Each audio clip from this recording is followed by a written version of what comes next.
আসসালামু আলাইকুম। আপনারা যারা আমাদের ভালোবেসে আমাদের গল্পগুলো নিয়মিত শুনেন, আপনারা যদি আমাদের সাথে যোগাযোগ করতে চান তাহলে অবশ্যই আমাদের ফেসবুক পেজে যুক্ত থাকতে হবে। আমাদের ফেসবুক পেজের নাম হৃদয়ের কথা, যেটি পেয়ে যাবেন আমাদের ভিডিও ডিসক্রিপশন বক্সে। এছাড়াও আমরা বিভিন্ন সময় নতুন নতুন গল্পগুলো ফেসবুক পেজে আগে আপলোড করে থাকি, তাই এখনই ভিডিও ডিসক্রিপশন থেকে দ্রুত ফেসবুক পেজটিতে লাইক দিয়ে দিন। ধন্যবাদ সবাইকে। কলেজ শেষ হতেই উষার ভয় পাওয়া শুরু হলো। তারিনের এই অবধি ইচ্ছে মতো বকেছে, ওদের সাথে লাগতে যাওয়ার কি দরকার ছিল? এখন ওরা শুধু সুযোগ খুঁজবে কিভাবে ওদের হেনস্থা করা যায়। তারিন বিদায় নিয়ে চলে গেল। উষাকে নিয়ে অরূপ আসবে, কিন্তু এখনো আসেনি। তারিন থাকতে চেয়েছিল, কিন্তু উষা ওকে জোর করে পাঠিয়ে দিয়েছে। ও থাকলে আবার ঝামেলা করবে। উষা হাতঘড়ির দিকে তাকিয়ে সময় দেখে নিল। তখনই পেছন থেকে আওয়াজ এলো, শামীম ভাইয়া দেখেন, এই মেয়েটাও ছিল সাথে। রূপন্তীর গলার স্বর পেয়ে চমকে গেল উষা। বিস্ময় ও ভয় নিয়ে পেছনে ঘুরল। রূপন্তী তার দলবল নিয়ে এসেছে, সাথে বছর 25-এর একটা ছেলে। ছেলেটাকে উষা চিনে। এই মাঝে মাঝে মারামারি লাগলে একে দেখা যায়, আর উষা এদের থেকে 1000 গুণ দূরে থাকা মেয়ে। শামীম এগিয়ে এসে বলল, কি বলছো রূপন্তীকে? উষা ভয়ে ভয়ে বলল, আমি কিছু বলিনি। চিত্রা গলার সুরে টেনে টেনে বলল। উষার মনে মনে তারিনের গোষ্ঠী উদ্ধার করে ফেলল। এই মেয়ের কারণে সে ফেসে গেল। অন্যদিকে অপরূপও আসছে না। স্বামী ব্যাপার ধমকে উঠল। কি হলো, কথা বলছো না কেন? উষা মৃদু কেঁপে উঠল। রূপন্তী ও তার দলের ছেলে মেয়েরা মিটিমিটি করে হাসছে। উষার কথা বলার আগে পেছন থেকে কেউ বলল, কার এত বড় স্পর্ধা যে মির্জার একমাত্র বোনকে ধমক দেয়? চেহারাটা একটু দেখিয়ে দে তো। অরূপকে দেখে উষা হাঁপ ছেড়ে বাঁচল। এখন আর কোনো ভয় নেই। উষা ধীর পায়ে অরূপের পেছনে চলে গেল। শামীম চেঁচিয়ে উঠল, এই তুই কে রে? অরূপ উত্তর না দিয়ে এক গালে বাঁকা হাসলো। শামীম এবার উষাকে ধমক দিয়ে বলল, কাকে ডেকে নিয়ে এসেছিস তুই? শামীমের বলা ধরন অরূপের পছন্দ হলো না। তাছাড়া ওর বোনকে ওর সামনে ধমক দিয়েছে। চটজলদি চোখ রাঙিয়ে শামীমের গলায় টুটি চেপে ধরলো। চোখ দুটো রক্তিম বর্ণ করে দাঁতের তাজ চেপে বলল, এই তোর সাহস হয় কি করে আমার বোনকে ধমক দি তুই তাকারি করার? কণ্ঠটানি টেনে ছিঁড়ে ফেলবো বলে দিলাম। রূপন্তী ও তার দলবল ভয় পেয়ে গেল। শামীম নিঃশ্বাস নিতে পারছে না, ছটফট করছে। এবার উষা রূপন্তীর দিকে তাকিয়ে মুচকি হেসে চোখের ইশারায় তার ভাইকে দেখালো। অরূপ এখনো শামীমকে ধরে রেখে বলল, কলিজা টান দিয়ে বের করে ফেলবো। এত বড় সাহস তোকে কে দিয়েছে? আমার বোনকে ধমক দেওয়া স্পর্ধা তোর কোথা থেকে হলো? অরূপ যেভাবে ঠুটি চেপে ধরেছে, শামীমের মনে হচ্ছে জান বের হয়ে যাবে। চোখ মুখে অন্ধকার দেখছে সে। শামীমের অবস্থা দেখে রূপন্তী, চিত্রা, মুহিত সাথে যারা ছিল তাদের গলা শুকিয়ে আসছে। যখন উষা দেখলো অবস্থা বেগতিক, তখন অপূর্বের হাত শামীমের গলা থেকে ছাড়িয়ে নিতে নিতে বলল, অপরূপ ভাইও ছাড়ো, মরে যাবে তো। অপরূপ বোনের কথায় গলা ছেড়ে দিল। তারপর বোনের হাত ধরে গাড়ির দিকে চলে গেল। উষাকে গাড়িতে বসিয়ে দিয়ে নিজের গাড়ির ভেতরে যাওয়ার আগে আঙ্গুল দিয়ে শামীমকে শাসিয়ে বলল, আজ আমার বোনের কারণে বেঁচে গেলি। পরে কোনোদিন যদি আমার বোনের আশেপাশে দেখি তাহলে সেদিন হবে তোর জীবনের শেষ দিন। কথাটা ভালো করে মাথায় ঢুকিয়ে নে। অরূপ একটু থেমে চোয়াল শক্ত করে চোখ রাঙিয়ে চিত্রা রূপন্তীকে সাবধান করার উদ্দেশ্যে বলল, বাকি সবাই সাবধান, আমার বোনুর থেকে 100 হাত দূরে বজায় রাখবা। আমি মেয়েদের গায়ে হাত তুলি না। বোনকে কেউ কষ্ট দিলে তাকে কিন্তু ছেড়ে না। Mind it. কি হয়েছে বনু? অর্ণবীর ঠান্ডা গলার প্রশ্ন শুনে হালকা কেঁপে উঠল উষা। রাতে খাবার শেষ করে একসাথে 6 ভাই বোন কথা বলতে বসেছে। উষা একবার অরূপের দিকে তাকালো। অরূপ হাত নাড়িয়ে হেসে অনলের সাথে কথা বলছে। উষা অপরূপকে বারবার গাড়িতে বলে দিয়েছিল এসব কথা বাকি ভাইদের কানে না দিতে, কিন্তু ছেলেটা শুনেনি। আদিল চোখ কুচকে বোনের ভাবভঙ্গি খেয়াল করছিল। ওর উত্তর না পেয়ে শান্ত গলায় বলল, বড় ভাই কিছু জিজ্ঞেস করেছে বনু? উষা দ্রুত মাথা নাড়িয়ে আমতা আমতা করে উত্তর দিল, হ্যাঁ মেজো ভাইও। তাহলে উত্তর দিচ্ছ না কেন? উষা মাথা নিচু করে ঠোঁট উল্টে পড়ল। কোন বিষয়ে জিজ্ঞেস করেছে তাই বুঝতে পারছি না।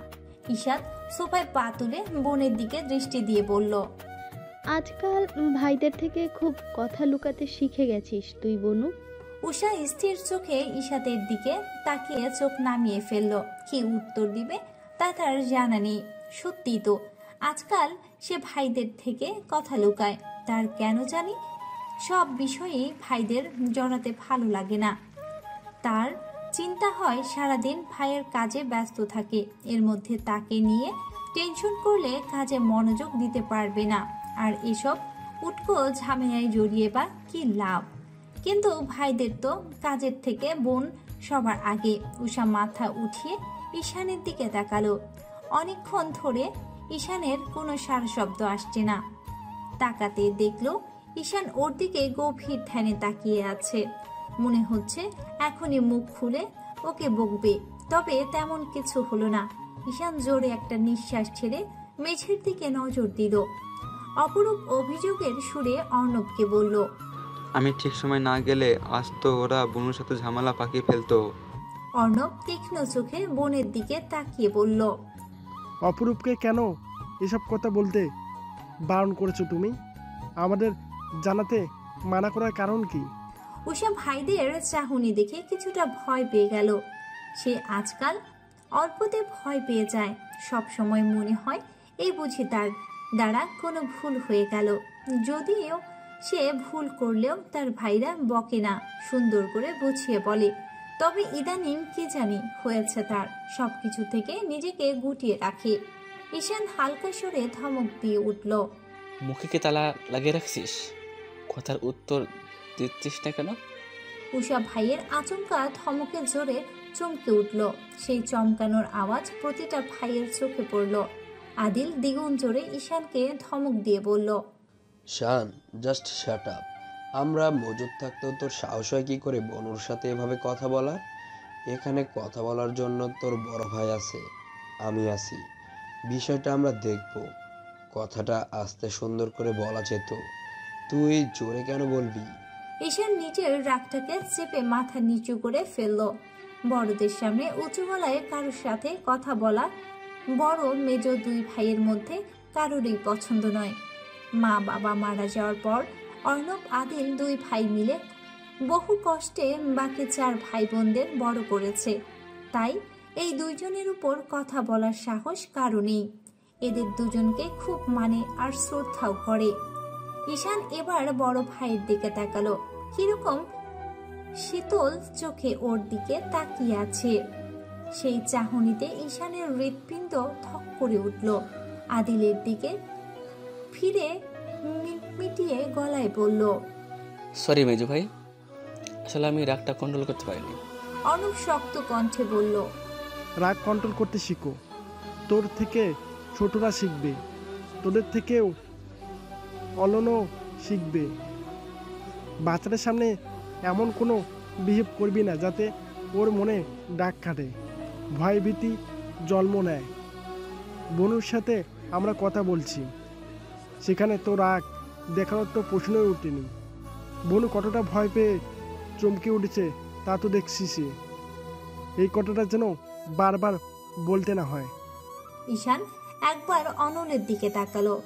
অনল ভয়ে অপরূপের কোলে ঘাপটি মেরে জড়সড় হয়ে বসে আছে। পিটপিট চোখে একবার তার দিকে তাকিয়ে মুখ লুকালো অপরূপের বুকে। অপরূপ মাথায় হাত বুলিয়ে অনলকে বলল, চাচু চলো আমি তোমার আম্মুর কাছে দিয়ে আসি। অনল কথা বলল না, মাথা নাড়িয়ে সায় দিল। অপরূপ অনলকে কোলে তুলে সিঁড়ি বেয়ে উপরে চলে গেল। ঈশাদ স্বাভাবিক গলায় উষাকে বলল, তুই কি পুরো ঘটনাটা খুলে বলবি? উষা আর কোনো ঝামেলা চাইছে না। এখন না বললে ভাইদের মন মেজাজ আরো খারাপ হতে পারে। তাই প্রথম থেকে সবকিছু খুলে বলতে লাগলো। ভাই, আপনি হঠাৎ আজকে কলেজে? তপুর কথায় আরো ভ্রু কুচকে তাকালো। প্রশ্নটা যে তার পছন্দ হয়নি তা তার মুখে দেখেই বোঝা যাচ্ছে। কথার মধ্যে কিছু রাগ মিশ্রিত করে বলল, কেন আসতে পারি না? তপু জিহ্বায় কামড় দিয়ে মাথা নাড়িয়ে বলল, তা না ভাই, আপনি তো না বললে কখনো আসেন না, তাই জিজ্ঞেস করলাম। আরান আগের থেকে রেগে উত্তর দিল। আমাকে প্রশ্ন করার তুই কে? তপু ভয়ার্ত চোখে বলল। কেউ না ভাই। আরান এদিক সেদিক তাকিয়ে কাউকে খুঁজলো, তারপর তপুকে জিজ্ঞেস করলো, শামীম কোথায়? তপুও সামনে পেছনে কিছু সময় চোখ বুলিয়ে বলল, আসে নাই মনে হয়। কালকে কি কাহিনী হয়েছে? তপু আরানের কথায় অবাক হলো। কাল তো কোনো ঝামেলা হয়নি, হলে তো তার জানার কথা। যদিও কলেজে ছুটির আগে সে চলে গেছে, তাই বিস্মিত বজায় রেখে বলল, কই কিছু হয়নি তো ভাই। আরান চোখ রাঙিয়ে বলল, কিছু না হলে কি আমি এমনি এমনি কলেজে আসি? তপু পূর্বের থেকে কয়েক গুণ অবাক হয়ে বলল, কি ঘটনা ভাই? আরান ছাড়ি মেরে বলল, থাকিস কোন দুনিয়ায় এত বড় ঘটনা ঘটে যায়, তাও তোদের হুঁশ থাকে না। এখন কি আমি তোকে কৈফিয়ত দেব? শিকদার বাড়ির ছেলের থেকে তুই কৈফিয়ত চাস? সাহস তো দেখছি অনেক বাড়ছে। তপু আবারও জিহব্বায় কামড় দিয়ে নিজের ভুল হয়েছে তা বুঝালো। আরান ওকে সাইডে কাটিয়ে শার্টের কলার থেকে সানগ্লাসটা চোখে পড়তে পড়তে ভেতরে চলে গেল। তপু মিনিট 2 দাঁড়িয়ে থেকে কাহিনী বোঝার চেষ্টা করলো, তারপর আরানের পিছে দৌড় দিল। 6 থেকে 7টা ছেলে উষাকে ঘেরা করে রেখেছে। কলেজের ভেতর ঢোকার কিছু সময় পরে এই বিপদে পড়েছে সে। ঈশানুকে কলেজের গেট অবধি এগিয়ে দিয়ে চলে গেছে। গতকাল থেকে উষার সাথে ঈশান একটু ভার হয়ে আছে। ভাইয়ের কাছ থেকে বকা খেয়ে সে উষার সাথে প্রয়োজন ছাড়া কথা বলে না, এরকম মাঝে মাঝেই হয়। ঈশানের আবার গাল ফুলিয়ে রাখার অভ্যাস ছোট থেকেই, এতে উষার সুযোগ বুঝে মজাও নেয়। তারিনের আসার খবর নেই। এই লেট লতিফ মেয়ের জন্য বেশিরভাগ সময় বিপদে পড়ে উষা। কে বলেছিল গতকাল ভেজাল করতে? এখন এই ভেজালের রেশ কতদিন টানতে হয় কে জানে। উষা মনে মনে আরেক দফা ঝাড়ল তারিনকে। এই ছেলেগুলো উষা চিনে না, তাদের লিডার ছেলেটা তার অপরিচিত নয়। কলেজের ট্রাস্টি বোর্ডের নির্বাচন পরিচালক মোহাম্মদ আরাফ শিকদারের একমাত্র বেপরোয়া একগুয়ে জেদি ছেলে আরাফ শিকদার। আরাফের সাথে রূপান্তর দেখে উষার ভীষণ রাগ হলো। এই মেয়েটা কি জানের ভয় নেই? গতকাল অরূপ সাবধান করার পরও আজ আরানকে নিয়ে এসেছে। উষান আজ ভয় করছে না, তবে অনেক বিরক্ত লাগছে। সে চুপচাপ দাঁড়িয়ে আছে। রূপান্তী চোখ দুটো বিষণ্ণ করে মুখটা একটুখানি করে ফেলল।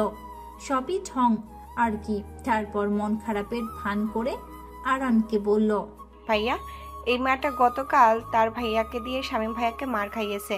শামীম ভাইয়াকে তো গতকাল মেরেই ফেলতো। ভাইয়া কি ভয় পেয়েছে ভেবে দেখেন, রাতে তার জ্বর এসেছে। আরান বাইকের উপর ভার দিয়ে বসে সিগারেট ফুঁকছিল। তপু এবার পুরো বিষয় বুঝতে পেরে মাথা নাড়ল। এতক্ষণ তার মাথা হ্যাং হয়েছিল, এখন সব ক্লিয়ার। রূপান্তের কথায় সিগারেট দূরে ছুঁড়ে ফেলে উষার দিকে তাকালো। উষাকে দেখে তার মাথা খারাপ। এটা যে তার জাত শত্রু ঈশানের বোন। ঈশান আবার রাজনীতিতে নিয়ে ব্যস্ত থাকার ছেলে। এবার ঈশানের কারণেই ছাত্রলীগের সভাপতি পদটা আরান পায়নি। এতে ঈশানের প্রতি আবারও ভীষণ ক্ষোভ। অবশ্য দুজনের সাথে শত্রুতাই বহু পুরনো, সেই কলেজ লাইফ থেকে। উষাকে দেখে ঈশানের রাগটা দপ করে জ্বলে উঠল। ধীর পায়ে উষার সামনে গিয়ে বলল, সমস্যা কি? উষা সবে মাত্র ব্যাগ থেকে মোবাইল বের করে ঈশানের নাম্বারে ডায়াল করেছে। সামনে ওর নাম্বার ছিল। আরানের ধমকে সে চমকালো না, তবে কোনো কথাও বলল না। মোবাইলটা কানে দেওয়ার আগেই আরান সেটা ছো মেরে নিয়ে গেল। চেঁচিয়ে বলল, এই মেয়ে, তোমাকে আমি কিছু জিজ্ঞেস করেছি, তুমি আমার কথা উত্তর না দিয়ে কোন সাহসে মোবাইল নিয়ে ব্যস্ত আছো? কাকে কল করছো তুমি? তোমার ওই রাজনৈতিক নেতা ঈশান ভাইকে? আমার সামনে এত বড় স্পর্ধা তোমাকে কে দিয়েছে? উত্তর দিচ্ছ না কেন? আরনের কথা শোনার সাহস তুমি কোথায় পেলে? উষা চুপ করে রইল। তার ভেতরে একটা চিনচিন রাগ উঠেছে। সবাই পেয়েছে কি? গত কয়েকদিন ধরে সবাই তাকে ধমক দিয়ে বকেই যাচ্ছে। সে কিছু বলে না বলে কি সবাই পার পেয়ে গেছে নাকি। রাগটা বাড়তে লাগলো। রাগের কারণে তার মনে কোনো ভয় করছে না। উষার কথা না বলে হাত বাড়িয়ে তার মোবাইলটা আরানের হাত থেকে নিতে চাইলে আরান মোবাইল সরিয়ে ফেলল। রূপান্তী আগুনে ঘি ঢালার উদ্দেশ্যে আরানকে বলল, দেখছেন ভাইয়া, দেখছেন কি বেয়াদব মেয়ে, কোনো কথাই বলছে না, আবার আপনার থেকে মোবাইলও ছিনিয়ে নিতে চাইছে। উষা হাত দুটো মুঠো করে রাগটা হজম করে নিল। রূপান্তীর দিকে রাগের চোখে তাকাতেই রূপান্তী বাঁকা হাসলো, যার মানে হলো এবার ঠেলা সামলাও, আরো লাগতে আসবে আমার সাথে। কয়েক সেকেন্ড পর একটা চেঁচানোর আওয়াজ এলো। আরান, তুই শুধু কয়েকটা মিনিট কলেজ দেরি কর, আমি আসতেছি। ঈশানের গলার স্বর পেয়ে আরান এদিক সেদিক তাকালো। তখন তার খেয়াল হলো উষার মোবাইলে কাউকে কল করছিল। মোবাইলের দিকে তাকিয়ে দেখে ঈশানের নাম জলজল করছে। আর ঈশান গত 5 মিনিট ধরে লাইনেই ছিল। আসলে উষা কল করার সাথে সাথেই ঈশান কল রিসিভ করেছিল, কিন্তু গতকাল থেকে গাল ফুলে থাকার কারণে কোনো কথা বলেনি। কিন্তু কিছু সময় চুপ করে থাকার পর দেখলো অন্য ঘটনা। তাই এত সময় চুপ করে পুরো কাহিনী বোঝার চেষ্টা করলো এবং আরানের কথা শুনে বুঝেও গেল। মিনিট 2 পর আরানের কি জানি হলো, রেগে কল কেটে মোবাইলটা উল্টা দিকে এক প্রকার ছুঁড়ে মারলো। ভাগ্যিস উষা মোবাইলটা ক্যাচ ধরে ফেলেছে, নয়তো ওর নাক ফাটতো। আরান ব্যস্ত হয়ে পড়লো যাওয়ার জন্য। মনে হচ্ছে কোনো জরুরি কাজ পড়ে গেছে, এখনই যেতে হবে। সে কি ঈশানের ভয় পালাতে চাইছে নাকি সত্যি কোনো কাজ পড়ে গেছে তা উষা বুঝলো না। আরান একবার উষার দিকে রাগী চোখে তাকিয়ে বলল, তোমাকে আর তোমার ভাইকে আমি পরে দেখে নেব। তারপর বাইক নিয়ে ছুটলো। তবুও তার সাথে ছেলেগুলো কিছু বুঝলো না। বিস্ময় নিয়ে আরানের চলে যাওয়ার দেখলো। রূপান্তীর রাগে জিতে মৃদু স্বরে চিৎকার করে উঠল। প্রতিবার উষা বেঁচে যাচ্ছে। উষা ডোন্ট কেয়ার ভাব নিয়ে রূপান্তীর ভেঙচি কেটে চলে গেল। অথই আজকাল উষাকে সহ্য করতে পারে না। সবসময় মনে হয় তার থেকে তার স্বামী দূরে থাকার একমাত্র কারণ এই উষা। আদিল কিন্তু অথইকে যথেষ্ট সময় দেয়, তবুও ওর মনে হয় উষা না থাকলে ওর থেকে বেশি সময় দিত। কেন জানি ভীষণ হিংসে হয়। যদিও এমনটা প্রেগনেন্সির সময় হয়ে থাকে, তবে এটা নিয়ে একটু চিন্তিত জিনিয়া। কারণ জিনিয়া সেম কাজটা নিজের প্রেগনেন্সির সময় করেছে। এর কারণে অর্ণবকে পরবর্তীতে খুব সুন্দর করে একটা শিক্ষাও দিয়েছিল, যাতে সে তার ভুল বুঝতে পেরেছিল। তবে অথইয়ের জন্য সে আশঙ্কায় আছে। উষাকে নিজের কিংবা আদিলের আশেপাশে দেখলেই অথই হিংস্র হয়ে যায়। এই তো গতকাল বিকেলের ঘটনা। অথইকে কোনো কাজ করতে দেয় না জিনিয়া, তবুও জোর করে একটু কাজ করতে এসেছে। জিনিয়া মানা করেছে কিন্তু শুনেনি, তাই জিনিয়া বারবার সাবধান করছিল। দেখো অথই, তোমার কোনো কাজ করার দরকার নেই, আমি বারবার মানা করছি। কোনো বিপদ হলে 5 ভাই আমাকে বাঘের মতো ধরবে, তখন আমি কি জবাব দেবো বলো তো?